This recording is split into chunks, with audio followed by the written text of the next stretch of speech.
Have you ever heard of the Japanese soldiers who didn't surrender along with the rest of their country in 1945 and spent decades hidden away in the belief that World War II raged on? The town I lived in for the early parts of my life gave me a similar experience. As kids in our small town, we all grew up with the same story. It was late October 1962, and the Cuban Missile Crisis threatened to engulf our planet in a fiery apocalypse. On the evening of October 27th, the townsfolk tucked themselves into bed for an inevitably restless night of sleep, whilst radio and television chatter in the background provided increasingly worried-sounding commentary of the situation at hand. At some point, the signals grew garbled before eventually turning into static, and the constant noise of live updates was suddenly sorely missed. Before dawn came, unfamiliar men in army fatigues went door to door and led the townspeople into the large shelter built beneath their feet in anticipation of the exact scenario they had been alerted to. Supposedly, some people refused, with the explanation that there had been no official communication of an attack or a state of war, and that they would comply if they were allowed to find out for themselves through their long-defunct radio and television sets. Childhood rumor had it that none of these people were seen again.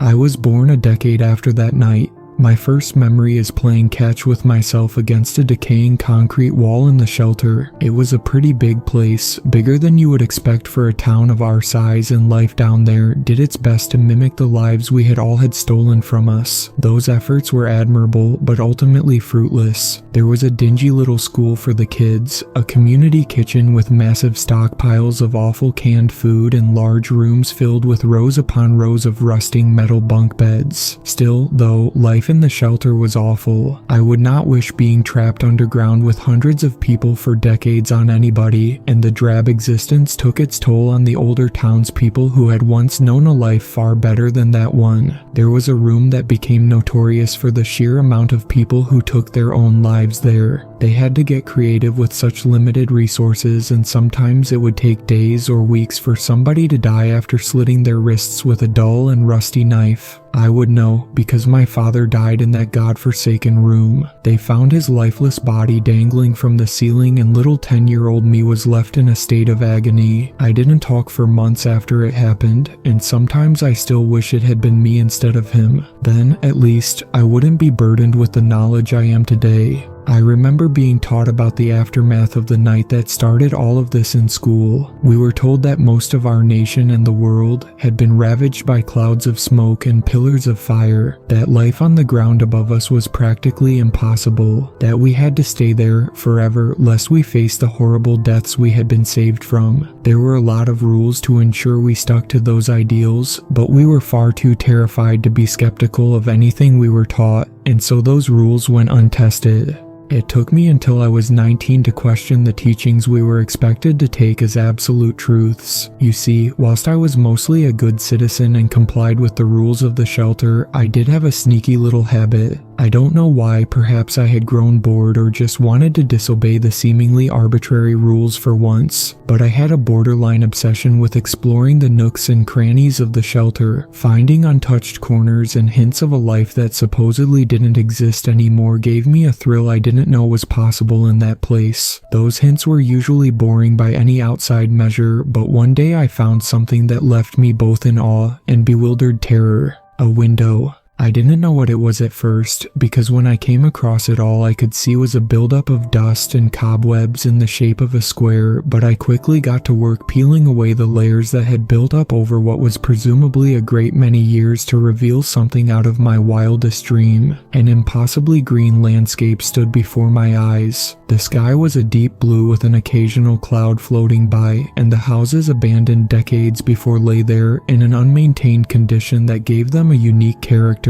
I must have stood there for hours, taking it all in, wondering why the world I was taught about wasn't what I was staring at, wondering why we had been lied to. I made my way back to my bunk bed at some point and settled in for a night of restless sleep, of my few unconscious moments being pierced by the supposedly impossible landscape I had seen. It took me weeks to bottle up the courage to go back because I was terrified that my eyes had somehow deceived me, that I was losing my mind, and that I would end up in that room with the same fate my father faced. I couldn't tell anyone, and I didn't tell anyone. They would think I was losing my mind too, and understandably so. Eventually though, I did go back, armed with a little piece of my bed that I had managed to break off. Do you know what it's like to have a burning desire to step out into a world that you had always been taught would kill you as soon as it got the chance? Because I do. The perfect palette of colors before me was too strong to resist. I needed to go out there, to run my fingers along the green grass and to breathe in the air that had been meant for me. So I did. The window was large enough that after the glass was broken into minuscule pieces, it was easy for me to climb out. I took my first step that wasn't in that shelter and inhaled for as long as I could, whilst my lungs filled with cool, wonderful air. I turned my head back towards the window, only to find it was gone. Bare concrete lay in front of me, and my way out was no longer my way back in. Despite my confusion, I figured it was some long-forgotten security redundancy. I quickly forgot about that though, as I refocused on the reality of life outside of that place. It was real, it was all real. I wasn't losing my mind. Everything I had seen through the window was exactly the same once I had rid myself of its constraints. Except one thing, it was out of view from the window, so I hadn't seen it before I climbed out. It pierced the otherwise impossibly pristine landscape around me, an army van. All 4 doors lay open, and there was a singular person in the front seat. His head had a bullet hole cleanly through it, and any blood from the incident had long dried up. As I walked closer to the van, I noticed a piece of paper beneath the deceased soldier's dangling foot. To whoever is lucky enough to read this, I am sorry for what we did to your people, to your families. During the Cold War, the unit I worked for was ordered to implement a psychological experiment. It went too far. We were supposed to keep you in the shelter for a year, to test our readiness for what seemed like an inevitable future, to find out whether a shelter of that scale and nature could be our saving grace, our hope for rebuilding civilization in the event of the bombs finally falling. It was unethical at best, but I rationalized it with the false comfort of doing a service to our nation. I told myself that perhaps our research would one day keep us all alive, even if it meant mental torment for the people of your town. Well, a year came and left quite a while ago. Slowly, governmental and military interest in this little experiment dried up. On the night that this all began, you were led to believe that the bombs were fast approaching our nation. The people who refused to believe our word, legitimized only by army fatigues and commanding voices, were the smart ones. That's why it hurt so much when we were ordered to line them up against a wall and shoot them. They deserved so much better. The truth is that Cold War tensions began to ease following the emotional high point of the missile crisis, and over the years, the need for shelters subsided. With it, as I mentioned before, so did interest in our experiment. Our men filtered out over the course of months and years until I was the only one left. Perhaps the guilt I felt, the guilt that gnawed at me during every waking moment, kept me here. I had no purpose, no resources, and no way to get to the people we had condemned to a miserable life years before. Still, though, the empty remnants of the town this once was kept a tight grip on me, and I have never been able to leave. I will never leave. This is where I deserve to die, where I deserve to pay for the sins I committed upon the people who were once here. I hope and pray this letter someday finds a citizen of this condemned town, and I hope my confession can bring you some peace. I do not expect you to forgive me, nor do I deserve it, but please know that every moment I remain alive will be spent in an impossibly deep regret.